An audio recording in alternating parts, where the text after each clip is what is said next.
Chapter 1 की miscellaneous exercise के कुछ क्वेश्चंस करेंगे।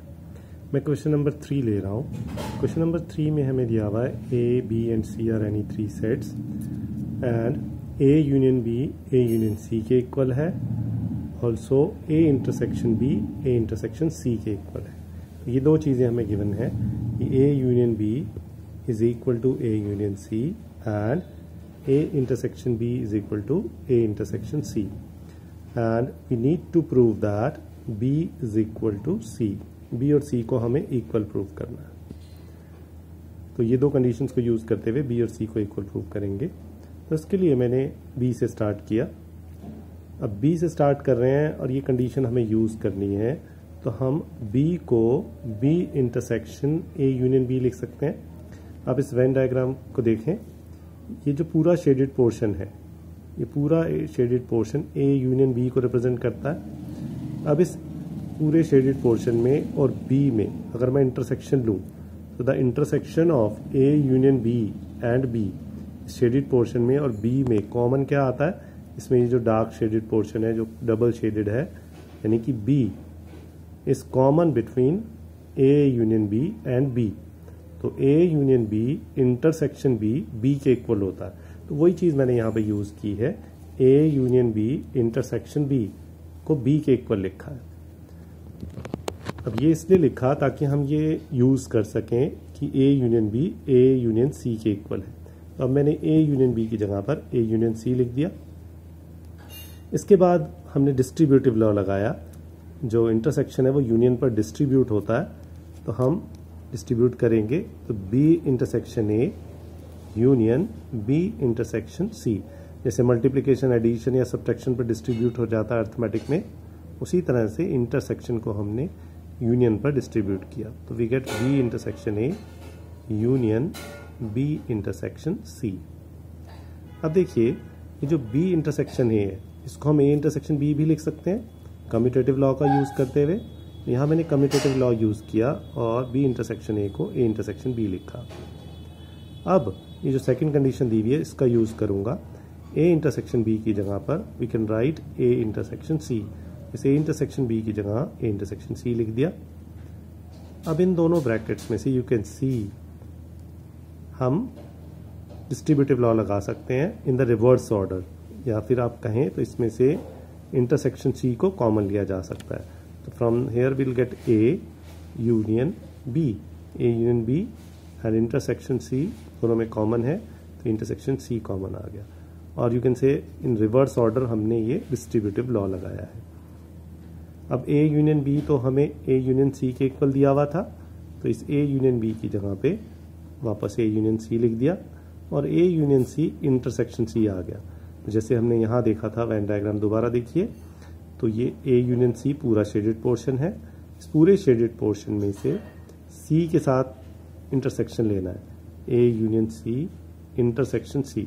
तो शेडेड पोर्शन में से जब आप सी के साथ इंटरसेक्शन लेते हैं तो आप देखते हैं कि शेडेड पोर्शन में और सी में कॉमन पार्ट पूरा सी है। तो A union C intersection C को आप सी लिख सकते हैं। हम बी लेकर के चले थे और हमने बी को सी के इक्वल शो कर दिया and that was to be proved. अब आ जाते हैं हम क्वेश्चन नंबर 5 पर। क्वेश्चन नंबर 5 में हमें गिवन है कि A is a subset of B और हमें प्रूव करना है कि C minus B is a subset of C minus A. तो इसमें ए बी सी सेट तो दिए नहीं हुए हैं। सबसेट प्रूव करने के लिए हमें ये शो करना होगा कि C माइनस बी के सारे एलिमेंट C माइनस ए में प्रेजेंट है, तभी C minus A C minus B C minus A का सबसेट बनेगा। तो जब हमें एलिमेंट्स नहीं दिए हुए होते तो हम एक आर्बिट्ररी एलिमेंट लेकर के चलते हैं और उस आर्बिट्ररी एलिमेंट को हम एक सेट में लेकर के चलते हैं और दूसरे में शो कर देते हैं, यानी कि इस सेट के सारे एलिमेंट इस सेट में प्रेजेंट हो जाएंगे, तो ये सेट इसका सबसेट हो जाएगा। तो ये मेथड हम यहाँ फॉलो करेंगे। तो मैंने एक आर्बिट्ररी एलिमेंट x लिया C माइनस बी में। अब मैंने डिफरेंस ऑफ सेट्स की डेफिनेशन लगाई कि अगर x C माइनस बी को बिलोंग करता है तो x C को बिलोंग करेगा और b को बिलोंग नहीं करेगा।